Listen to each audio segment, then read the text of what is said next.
ಹೌದು ಅನಿಸ್ತೀವಿ.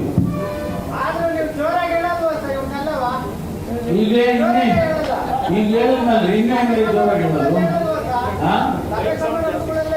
ಹೇಳ್ತೀವಿ. ಈಗ ತಾನೇ ಬಿಡುಗಡೆ ಮಾಡಿದ್ದೀವಿ, ನಾನು ನಿನ್ನೆ ಮೊನ್ನೆ ಬಿಡುಗಡೆ ಮಾಡಿದ್ದೇವೆ. ಈಗ ನಾನು ಅದಕ್ಕೆ ಇಲ್ಲಿ ಎಲ್ಲರಿಗೂ ಗೊತ್ತಾಗಲಿ ಅಂತೇಳಿ ತಮ್ಮನ್ನು ಬರ್ಮಾಡ್ಕೊಂಡಿದ್ದೀನಿ. ನಾಳೆಯಿಂದ ನಮ್ಮ ಭಾಷಣಗಳಲ್ಲೆಲ್ಲ ಇದನ್ನೇ ಹೇಳಿ.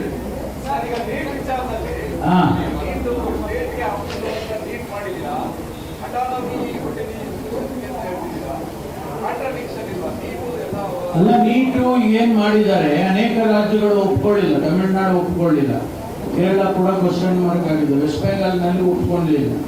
ಅದನ್ನ ಪುನರ್ ಪರಿಶೀಲನೆ ಮಾಡ್ತೀವಿ. ವಿ ಪ್ರೊವೈಡ್, ಅದಕ್ಕೆ ನಾನು ಹೇಳಿದ್ದು ಎಜುಕೇಶನ್ ಪಾಲಿಸಿನಲ್ಲಿ NEP ನಲ್ಲಿ ಹೇಳಿದೆ ಅಲ್ಲ ನಾನು, ಸ್ಟೂಡೆಂಟ್ ಫ್ರೆಂಡ್ಲಿ ಪಾಲಿಸಿ ಆಗಿರ್ತದೆ ನಾವು ತರ್ತಕ್ಕಂಥ education system. And we will not accept the NEP 2020.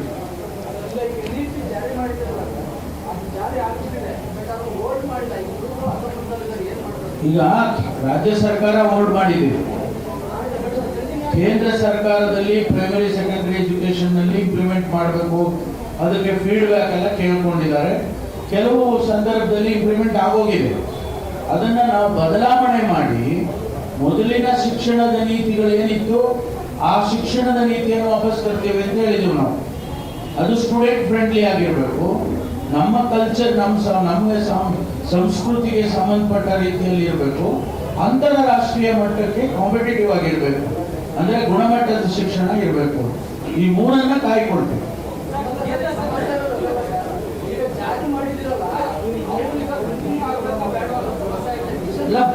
ನಾವು ಬದಲಾವಣೆ ಮಾಡಿದ್ರೆ ಅದನ್ನ ಸೂಕ್ತವಾಗಿ ಬದಲಾವಣೆ ಮಾಡ್ತೀವಿ.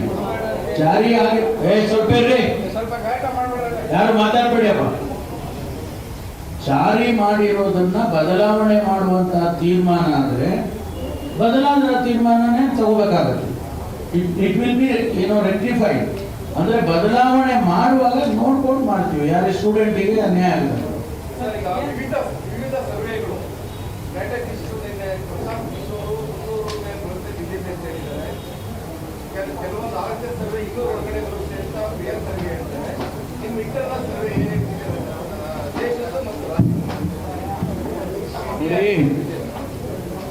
ಸರ್ವೆಗಳು ಒಂದು ರೀತಿಯಲ್ಲಿ ಪ್ರತಿ ಚುನಾವಣೆಯಲ್ಲಿ ಒಂದು ಸರ್ವೆಗಳು ಕೊಡ್ತಾರೆ. ಮೊದಲು ಕೊಡ್ತಾರೆ, ಮಧ್ಯ ಕೊಡ್ತಾರೆ, ನಂತರ ಕೊಡ್ತಾರೆ, ಇನ್ನು 3 ದಿವಸ ಇದೆ ಎನ್ನುವಾಗ ಕೊಡ್ತಾರೆ. ಒಂದು ಕಡೆ ನಾನು ಸರ್ವೆ ಮಾಡಿದ್ದನ್ನ, ಸರ್ವೆ ವರದಿಗಳನ್ನು ಕೂಡ ಒಂದು ಹಂತಕ್ಕೆ ನಾವು ಅದಕ್ಕೆ ಗೌರವಿಸ್ತೇವೆ. ಆದರೆ ನಿಜ ಸ್ಥಿತಿ, ಇವತ್ತಿನ ಪರಿಸ್ಥಿತಿನಲ್ಲಿ ಏನಿದೆ ಅಂದ್ರೆ 10 ವರ್ಷದಲ್ಲಿ ನನಗೇನಾಗಿದೆ ಅಂತ ಪ್ರತಿಯೊಬ್ಬ ಭಾರತೀಯನು ಪ್ರಶ್ನೆ ಮಾಡ್ತಿದ್ದಾನೆ. ಇವತ್ತು ನನಗೇನಾಗಿದೆ, ನನಗೆ ಬೆನಿಫಿಟ್ ಆಯ್ತಾ, ನಷ್ಟ ಆಯ್ತಾ? ನನಗೆ ವೈಯಕ್ತಿಕವಾಗಿ, ನಾನು ಗ್ರೂಪ್ಗೆ ಹೋಗೋದಿಲ್ಲ, ರೈತರು, ವಿದ್ಯಾರ್ಥಿಗಳು, ಮಹಿಳೆಯರು ಆ ರೀತಿ ಹೋಗಲ್ಲ. ಇಂಡಿವಿಜುವಲ್ ಆಗಿ ನನಗೇನಾಗಿದೆ ಅಂತ ನಾವು ಚುನಾವಣೆ ಮಾಡೋದಕ್ಕೆ ಇವತ್ತು ನಾವು ಮನೆ ಮನೆಗೆ ಹೋಗ್ತಾ ಇದ್ದೀವಿ ಮತ ಕೇಳೋದಕ್ಕೆ. ಮನೆ ಹತ್ರ ಹೋದಾಗ ಅವ್ರು ಸ್ವಾಮಿ ನನಗೇನ್ ಮಾಡಿದಿರಿ ಅಂತ, ಅಂದ್ರೆ ಇಂಡಿವಿಜುವಲ್ ಆಯ್ತು. ಆದ್ರಿಂದ ಪ್ರತಿಯೊಬ್ಬ ಮತದಾರನು ಕೂಡ ಇವತ್ತು ನನಗೇನೂ ಆಗಿಲ್ಲ ಅನ್ನುವಂತ ಸ್ಥಿತಿಯಲ್ಲಿ ಇದ್ದಾರೆ ಅಂತ ನಮ್ಮ ಭಾವನೆ. ಹಾಗಾಗಿ ಸ್ವಾಭಾವಿಕವಾಗಿ ರೈತರಿರ್ಬೋದು, ಕಾರ್ಮಿಕರಿರ್ಬೋದು, ವಿದ್ಯಾರ್ಥಿಗಳಿರ್ಬೋದು, ಮಹಿಳೆಯರಿರ್ಬೋದು, ಅವರು ಇದಕ್ಕೆ ರಿಯಾಕ್ಟ್ ಮಾಡ್ತಾರೆ. ರಿಯಾಕ್ಟ್ ಮತ ಹಾಕೋದ್ರ ಮೂಲಕ ಮಾಡ್ತಾರೆ. ಅದು ನನ್ನ ದೃಷ್ಟಿಯಲ್ಲಿ ಕೇಂದ್ರ ಸರ್ಕಾರದ ವಿರುದ್ಧ ಇರ್ತದೆ. ನಮಗೆ ಕಾಂಗ್ರೆಸ್ ಇರ್ಬೋದು ಮತ್ತು ನಮ್ಮ ಅಂಗ ಪಕ್ಷಗಳಿಗಿರ್ಬೋದು ಅವರ ಪರವಾಗಿರ್ತದೆ ಅಂತೇಳಿ ನಾವು ಭಾವಿಸಿದ್ವಿ. ಹಾಗಾಗಿ 300, 400 ಏನು ಹೇಳ್ತಾ ಇದ್ದಾರಲ್ಲ, ಅದು ಸಾಧ್ಯ ಆಗೋದಿಲ್ಲ.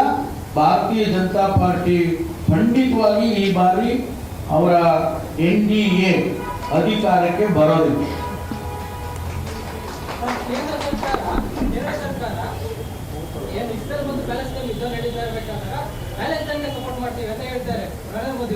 ಆದ್ರೆ ರಾಹುಲ್ ಗಾಂಧಿ ಅವರು ನಾವು ಇಸ್ರೇಲ್ ಸಪೋರ್ಟ್ ಮಾಡ್ತೀವಿ ಅಂತ ಹೇಳ್ತಾರೆ. ಎಲ್ಲ ಒಂದು ಕಡೆ ತಮ್ಮಲ್ಲೇ ಒಂದು ದೇಶದ ಒಂದು ಗೊಂದಲ ನಿಲುವಿಗೆ ಕಾರಣ ಆಗ್ತಾ ಇದೆಯಾ ಅನ್ನುವಂತ ಮಾತು. ಇಸ್ರೇಲಿಗೆ ನಾವು ಯಾವತ್ತೂ ಕೂಡ ಸಪೋರ್ಟ್ ಮಾಡ್ಕೊಂಡು ಬಂದಿದ್ದೇವೆ ಅನ್ನುವಂಥದ್ದು. ಮತ್ತು ಪ್ಯಾಲೆಸ್ಟೈನ್ಗೆ ಇಂದಿರಾ ಗಾಂಧೀಜಿಯವರು ಪ್ಯಾಲೆಸ್ಟೈನ್ನಲ್ಲಿ ಹೆಸರ ಅರಬತ್ ಇದ್ದಾಗ ಅವರು ನನ್ನ ಸಹೋದರ ಆಗ್ತಿದ್ರು.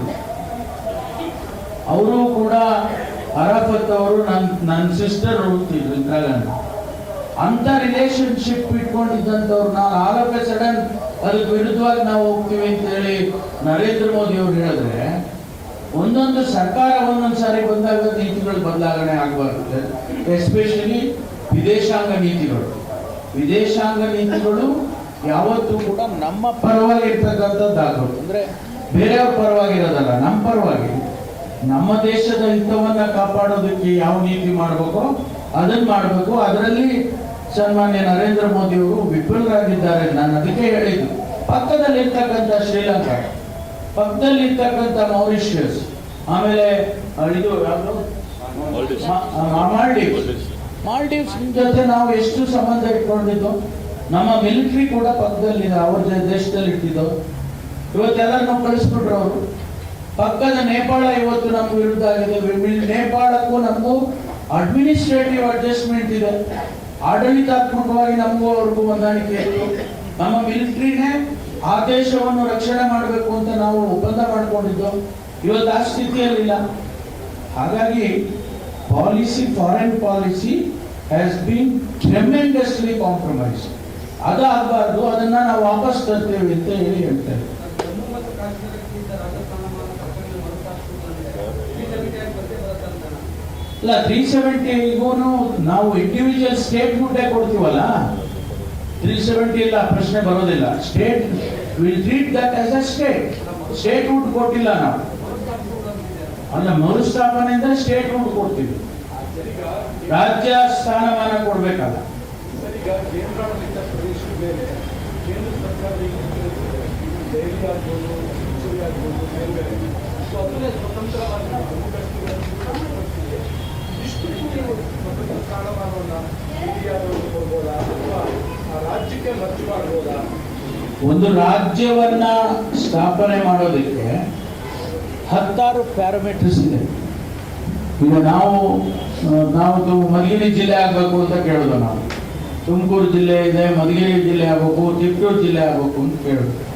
ಆ ಜಿಲ್ಲೆಯನ್ನ ಮಾಡೋದಕ್ಕೆ ಒಂದಿಷ್ಟು ಪ್ಯಾರಾಮೀಟರ್ಸ್ ಇದೆ. ಇಷ್ಟು ಜನಸಂಖ್ಯೆ ಇರಬೇಕು, ಇಷ್ಟು ವಿಸ್ತೀರ್ಣ ಇರಬೇಕು, ಆಮೇಲೆ ಬೇರೆ ಬೇರೆ ಪ್ಯಾರಾಮೀಟರ್ಸ್ಗಳು ಇದಾವೆ. ಅದೇ ಪ್ರಕಾರ ಒಂದು ರಾಜ್ಯದ ಸ್ಥಾನಮಾನ ಕೊಡೋದಕ್ಕೆ ಒಂದಿಷ್ಟು ಪ್ಯಾರಾಮೀಟರ್ಸ್ ಮಾಡಿದ್ದಾರೆ.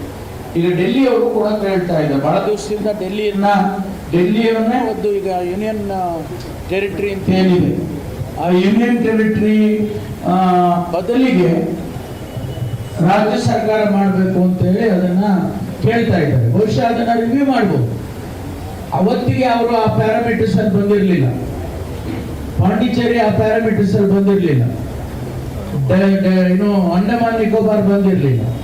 ಹಾಗಾಗಿ ಇವತ್ತಿನ ಪ್ರೆಸೆಂಟ್ ಡೇ ಸಿಚುವೇಶನ್ ನಲ್ಲಿ ಆ ಪ್ಯಾರಾಮೀಟರ್ಸ್ ಅವ್ರು ಬಂದಿದ್ರೆ ಅದು ರಾಜ್ಯ ಸರ್ಕಾರ ಮಾಡೋದಕ್ಕೆ ಅಡ್ಡಿಯಿಲ್ಲ. ಹಾಗೆ ಜಮ್ಮು ಅಂಡ್ ಕಾಶ್ಮೀರನ ಯಾಕೆ ಮಾಡ್ತೇವೆ ಅಂತ ನಾವು ಘೋಷಣೆ ಮಾಡಿದ್ದೀವಿ ಅಂದ್ರೆ, ಅದರ ಪ್ಯಾರಾಮೀಟರ್ಸ್ ಬರೋದ್ರ ಜೊತೆಗೆ ಅಲ್ಲಿನ ಸ್ಥಿತಿಗತಿ ಏನಿದೆ, ಇವತ್ತು ಜನಸಮುದಾಯದ ಸ್ಥಿತಿಗತಿ ಏನಿದೆ ಅದನ್ನು ಗಮನದಲ್ಲಿಟ್ಕೊಂಡು ಅವರ ಬೇಡಿಕೆಗೆ ಅನುಗುಣವಾಗಿ ಮಾಡ್ತೀವಿ ಅಂತ ಘೋಷಣೆ ಮಾಡಿದ್ದೀವಿ. ನಾರ್ತ್ ಈಸ್ಟ್ ಕೂಡ ಬಹಳ ಚಿಕ್ಕ ಸ್ಟೇಟು, ಅಲ್ಲಿ ಅದಕ್ಕೆ ಸ್ವತಂತ್ರ ರಾಜ್ಯ ಸ್ಥಾನಮಾನ ಇದೆ. ಆ ನಿಟ್ಟಿನಲ್ಲಿ ಈಗ ಬದಲಾದ ಪರಿಸ್ಥಿತಿಗಳು ಬೇರೆ ರಾಜ್ಯಗಳಿಗೆ